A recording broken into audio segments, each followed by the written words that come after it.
we need to make sure we lay those expectations out clearly. And if they don't meet them, we can't fill in the gap, because that is what our tendency is. And when we fill in the gap, we rob them of the opportunity to do that themselves. And so that creates a space where they never learn to take initiative, ownership, or leadership.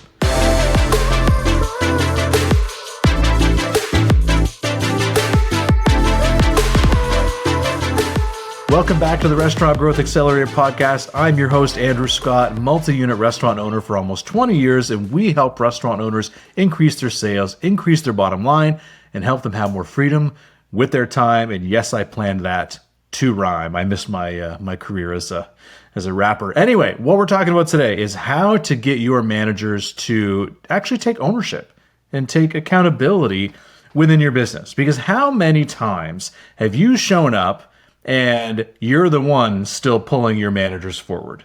You're like, hey, what were your sales last week? And they're like, oh, I don't know. What were they? And you're like, where can you find that info? And they're like, oh, I guess I could look it up. I'm like, yeah, why don't you do that? You're the manager. You should be doing that. So, how do we get them to do that? Or how come we're the ones that have to take the ownership and actually go in and do the things, which often leads people to say, well, you can't find good help anymore. I've got to do everything myself, blah, blah, blah, blah.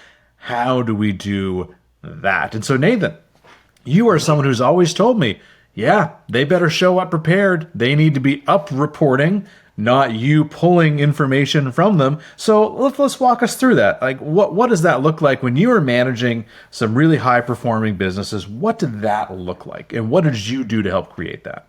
So here's the thing. If we want managers to take accountability, to embrace initiative, and to drive the business forward, which is what managers are designed to do, right? Otherwise, they just hold the keys in the swipe card and they're not really worth much more than any other employee.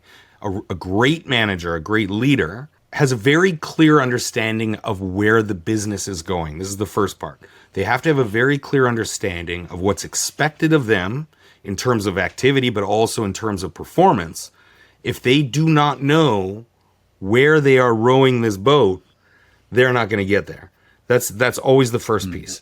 So spoon feeding managers their results and saying, your sales were this, what are you going to do about that? Or your sales were this, here's what you need to do about that. Who's the manager in that situation?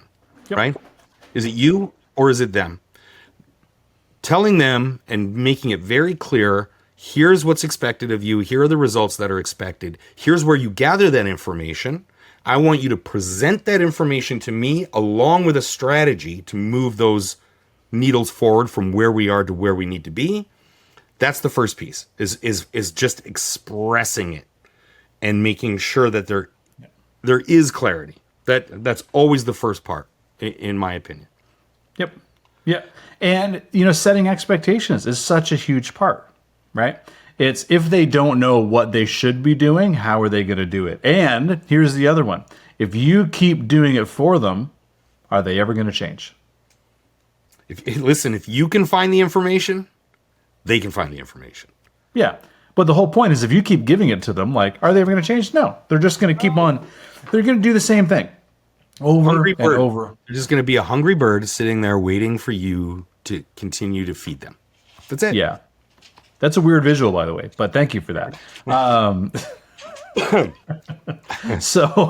But that is one of those things that we have to make sure that we do, is we can't just keep giving the answers to them. So one thing we did with my managers was they were always responsible for reporting in all of their numbers before they got on the Monday manager meeting, which we had first thing in the morning. So, okay, they've got to report in their numbers. They've got to know where they're at. They've got to know where their food cost is, their labor cost. They need to know their average ticket. There's a whole bunch of information, right?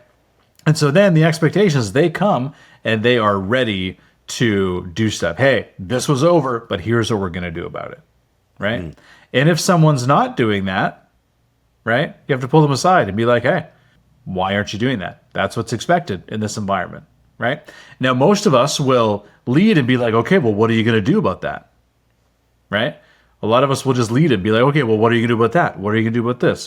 Have you tried this yet? Have you tried that? Because you're trying to help and you want the thing to get done. But ultimately, by continuing to do that, again, you're prompting the question so they don't have to think.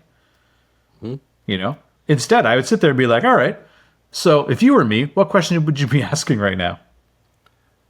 Literally just get them to think of it. What would it be? Okay, if you're a business owner and you saw your labor was this, okay, do you know what our target is? Okay, what is it? All right, and if you were me and you saw that the target was this and this was this, what questions would you be asking or what would you be thinking? Literally just walk them through. That's a coaching conversation. Just walk them through what that looks like.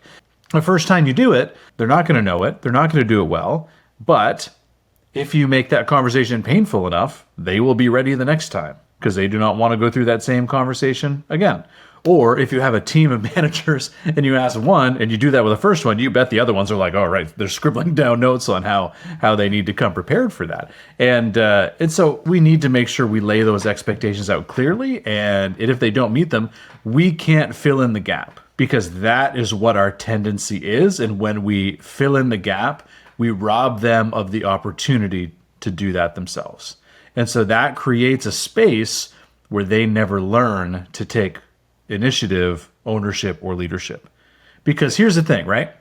You can't fill a space that is already full, right?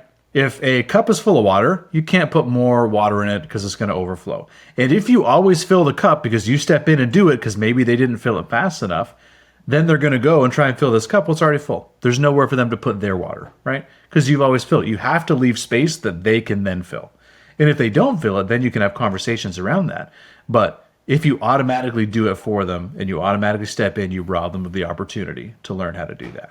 But here's the other point that I think even comes before that. There's this quote, I believe it's by John Wooden, famous basketball coach. And one of the things that I may be misquoting this, but I'm 99% sure it's John Wooden. And correct me in the comments if this is not correct. But you win in the draft, is what he says. You win in the draft. And so when you do your management selection, that's the draft, right? Because if you take someone who has initiative and you take someone who is amazing, they are going to do, or at least are more likely to do, great things in your business. Whereas a B player manager, you're always going to feel like it's never quite there. You can train them really, really well, but you might be able to get that from B to B plus, right? But take someone who's an A, the difference in between B plus and A plus is infinite. And that's what I don't think. I think we're like, oh, it's pretty close, but it's actually infinite in the terms of where your business can go. So I want to make sure we're all thinking about that. But you win in the draft when you select. So let me tell you a story about that. I once had a manager, and I'm not going to say their name, but when we interviewed him, because we had interviewed him from a supervisor position and to go up to manager. And again, we hadn't really been doing this in a long time. We didn't really have the skills and practices around interviewing management at that time. But we asked about situations. We always use open-ended questions like, hey, so, tell me about a time when you upheld a policy, even though you weren't responsible for it. And for example, other people that we had interviewed and hired that became successful managers, like, well, I saw someone wasn't wearing the uniform, so I went over and I talked to them about it, made sure they had their uniform, or, hey, this, cleaning duty wasn't done, so I made sure that we all chipped in together and we got this cleaning duty done. This person didn't follow this process, so I made sure they corrected it, did it right. And none of them had the title to do it. They just did it anyway because they took initiative, they saw a need, and they went and fixed it. Those are the people that make good managers because they actually take action. In a lot of cases, right? They take that initiative, they see a problem, they solve it. Whereas this guy, here's what he said. He was like, oh, well, it's not my role to do that. So I didn't have a title, so I didn't say anything with that. And I'm like, well, okay. So how do you think you're going to do that as a manager? And he's like, oh, well, if I did have the title, I would totally do it. Mm-hmm. And I was like, okay, he's going to do it. Like, that's what I took from that. And then he gets into this role, and guess what he doesn't do? That. He doesn't hold people to the standards. He doesn't do any of that because he had already shown me who he was. I just wasn't listening, right? And so you want to find the people that are already doing the successful actions, and you just want to put them in the role where those are the actions that are required. You know what I mean? Like, you don't want to take a person that's really, really chatty and put them in a role where the really, really efficient stuff where no talking is allowed because you're so efficient and you're not thinking about that. You don't want to put them in a role there because number one, they're not going to fit, but they're going to start to talk to everybody. They're going to slow everybody down. You want to put the person who prides themselves on efficiency in the place where efficiency is required. You want to take that talker and then put them out actually serving guests so they can build those rapport and relationships. They're going to be happier, and your average ticket is probably going to go up. So you want to take the skills that people have and the things that they're already doing without the title, without the position, and then just get them to do that in your new role that they're doing. Does that make sense? It does. Well, that's good. I'm glad you liked it. Nathan's he's very pensive right now. It's like, let me think about this a little more. Well, and the reason why I'm, I guess, a little pensive is when we think back to how to have managers, what you're talking about is selection. Are the managers the right managers who can even take on initiative? Are they even the right people to lead or to strategize, deliver action, measure that action, alter their strategies in order to achieve a goal? And listen, that if you don't have that, nothing else that we will say matters, quite frankly, because it becomes a selection issue. If I could throw one big thing onto the table here is, you use some sports analogies already, and I'll say this: there's one thing that unifies all sport everywhere across the universe: scoreboards. We don't keep score. We don't know if we're going to win. And one of the most important pieces to engaging managers into activity that moves the needle and moves the business forward is identifying the score. What is it? Prime costs, food costs, labor costs, sales targets, average guest check. We got a lot of different scoreboards that we can use in the restaurant. But identifying those scoreboards, identifying which scores need to improve is the first piece. And then empowering and discussing and developing and allowing mistakes to happen with your managers as they develop the plays and make the commitments to putting those points on the board. That's the greatest thing. That's when they start to learn creativity and accountability and define and hold themselves and make statements around the actions they're going to do to move those scores forward. Yeah. And our roles, right, as owners, if we're developing those leaders, is to create as much clarity in that space. And even if we think a play that they're going to do, they're like, I think I should do this. And we sit back and we say, oh, that's not a good idea. Sometimes we have to let them make the play to move the score, knowing that it may not even succeed, because we've learned these lessons and we have to create space for our managers to learn those lessons. But it all comes back to the scoreboard. If we don't have specific, measurable results that can be tracked, I will tell you right now that a manager will not take accountability. A manager will not lead because they're never going to know if they're winning. And we don't know either. They're just not going to have clarity around what is it that they're trying to accomplish. Because at any given time in your restaurant, even you as an owner, think of it this way. You could be trying to build your sales. You could be trying to build your customer service. You could be trying to bring your food costs down. You could be trying to bring your labor costs down. You could be focused on all those. And if you are spread 100 miles an hour in all directions, you are never going to get anywhere. You're going to stay exactly the same. Because you're not taking enough action to move the needle in any one of those directions. So clarity around, okay, what are the key metrics that we're trying to move at this time for each person in each of individual role, right? What are those things and how do we measure it and give them a number that they need to be focused on and how they impact that? Then that's going to align them and their actions to what they should be doing, 100%. That's right. This is working, this is not working, right? Working, do more. Not working, alter or change strategy. Exactly. Yeah. Hey, real quick. What if you could identify thousands in hidden profits, optimize your food and labor costs, and know exactly what moves to make next to grow your restaurant business, all in less time than it takes to drink your morning coffee? That's exactly why I created the Restaurant Weekly Financial Tracker. It's free and available on the link that's in the description. Grab your free copy now and focus in on your restaurant's profitability today. So another thing, and as you were saying that, I remember someone once told me when they were learning their their journey and leadership and ownership as a restaurant owner, was that they used to work under another owner, and that owner gave them enough leash to make mistakes and learn, but not enough leash so they could hang themselves. That's the way that they phrased it. So enough so they could do some stuff, but not anything crazy. So, and we have to give people the opportunity, but I want to go a little bit granular for a second and talk about even how to show up in one-to-ones, right? So let's say you have multiple locations, you're doing one-to-ones with that manager, you show up, normally we're the ones that ask the questions, okay, tell me what's going on, like, how's this working out? How's that working out?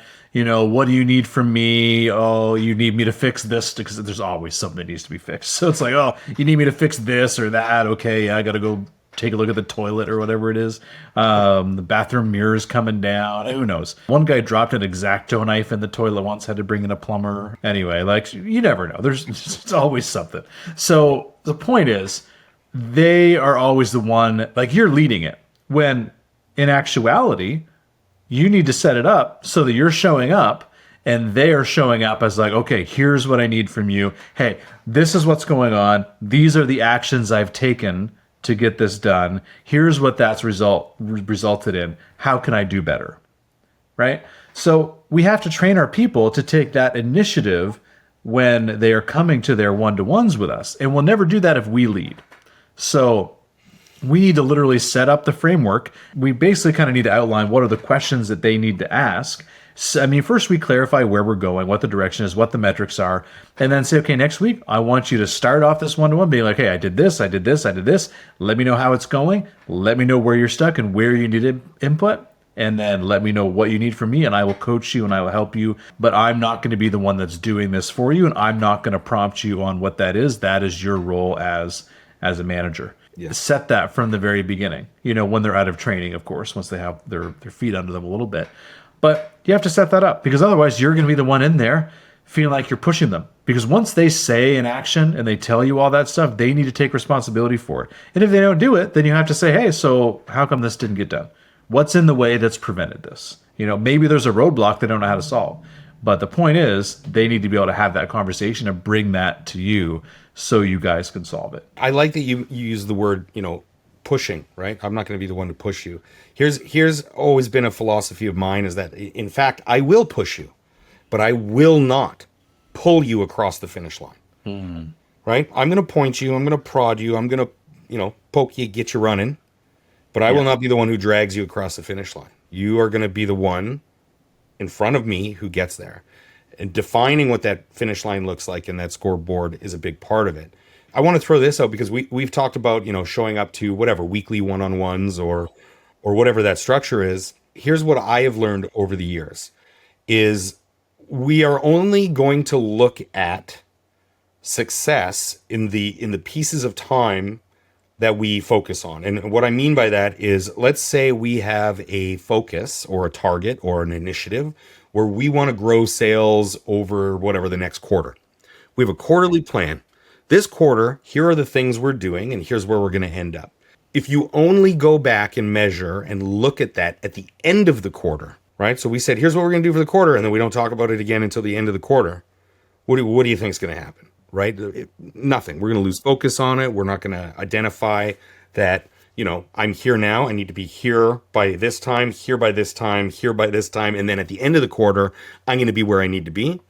So one of the things that I've learned over multi-unit management is that, yes, we need the big game. So there needs to be a quarterly plan with initiatives and focus. But there also then needs to be, a monthly target. And how do we measure where we are at in that month? There also then needs to be those weekly one-on-ones or weekly reporting that you talk about. But here's where I found that weekly gets done is a daily report. What were your targets today? What were the things you needed to do today to get to the week, right? To achieve and win the week. Because if we win the week, we can win the month. And if we win the month, we can win the quarter. Yeah. So inspecting what's expected and measuring more often in smaller chunks of time to ensure that we are constantly moving towards the goal is absolutely key, in my opinion, when it comes to leading your managers or giving them the ability to set a target and then achieve the target. Well, because think, some people are like, okay, well, we need to be here by the quarter, but what does that mean I need to do daily? That's and right. a lot of times we're not thinking down to that level. Meanwhile, it's won by every single customer, every single dish, right? It's won by every single interaction that we have. It's won in every training moment, in every one-to-one we have with team members. Let's just, if we're talking sports analogies a lot today, I mean, football is a game of inches, right? Right. That's right. So are restaurants. 100%. So how do we get all those inches to add up, right? And it's only by focusing on what are those daily things I needed to do. Because let's face it, there's going to be fires to put out. There's going to shit that happens. People call in sick. There's always going to be something that's going to take your attention. But what are those core 3 things I needed to do every single day that's going to let me know if I am on track or not? And if I do these things, because here's the question I like to ask. If I do these things, like, what can I do that it would be unreasonable for me not to succeed? So just think about it this way. If I just did this every day, it would be unreasonable for me not to succeed. Mm-hmm. So that's just kind of one of those questions to ask. So if I did this every day, that just means I'm going to win, right? Yeah. And then you check it every day. Because if it's required every day, it needs to be analyzed or reported on or followed up on or audited every single day. Yep, Kind of absolutely. as simple as that. No, 100%. And so let me ask you this. So let's just say you had a manager that was you were pulling instead of pushing or, coaching and stuff like that. How would you have that conversation with them to get them to switch that mindset a little bit? I've probably mentioned this in other episodes that we've done, but the first place I start always is the only 2 issues that ever show up for a people issue, right? For an employment or position, manager differentiation. There's only 2 things. And it's either selection or training. That's it. There's no third thing. 30 years of running multi-units, I've never heard a third thing. So if I'm pulling this manager, the first place I go is I look in the mirror first and say, is it the right selection? Is this person capable of being who I need them to be? And then I look at their training. Have I provided them the training they need? Then the next part of that is to meet with them and ultimately ask the same questions, right? Mm. And how we get there is different and varied depending on the manager that you're speaking to. But have I given you the tools? Do we have a structure to plan big, to measure small, to execute? Is what's expected of you crystal clear, and do you have all the tools to do it? If that answer is yes for all of those pieces, then it's not a training issue. Yeah. All that's left is a selection issue. And that means that if you're pulling this manager across the finish line all the time, I've already given you the tools, I've given you the training, the expectation is clear, yet I still have to spoon feed you information, give you answers, and pull you across this finish line, then you have to really come to the next conclusion where if the selection is not correct, we got to solve that problem. Probably that body or that human needs to leave the role. If it's a training issue, though, now we need to confront it. If I'm pulling you because I did not train you and I was not clear, we can solve that problem. But you'll never, in my opinion, you will never change selection from bad selection to good selection. You just won't. Certainly not at the manager level. Yeah. So how would I confront it? Clarity, conversation, measuring across those expectations, and then confront what is required from there. Okay. No, I love that, because you can go from bad training to good training. Sure. And take the right person and take them from, mediocre to good. But yeah, if they're not the right fit for the role, you won't be able to change them. It's like I used to say, I can teach anyone how to make a sandwich, but I can't teach people how to smile, right? Mm-hmm. Just one of those things. Either you're going to be that person more naturally because that's who you are, and that's going to be easier for you, or, it might not be the right role for you. So I think that gives us lots to think about. And as we think about our businesses, we have to ask who we have on our team. Are the people we have going to be the people that take us to the next level and take us where we need to go? Because we can't be the only one in the business that, is pulling everyone up, because that would just drag us down. So as a business owner, those are kind of the questions that we need to do. But first and foremost, let's make sure we've checked the training. Let's make sure we've checked the clarity and the vision and all of those things first. And then if all that's in place, then you know the next thing that needs to happen in order to move you forward. But on that note, Nathan, thank you for being here today. And guys, I've had fun. And if you've found this valuable, please share this with a friend. Leave a 5-star review. If you did not like it, feel free to find Nathan's podcast and give it 0 stars. He doesn't have a podcast. I'm just saying that. But nonetheless, thank you guys for being here, and we'll see you on the next one. Good luck out there.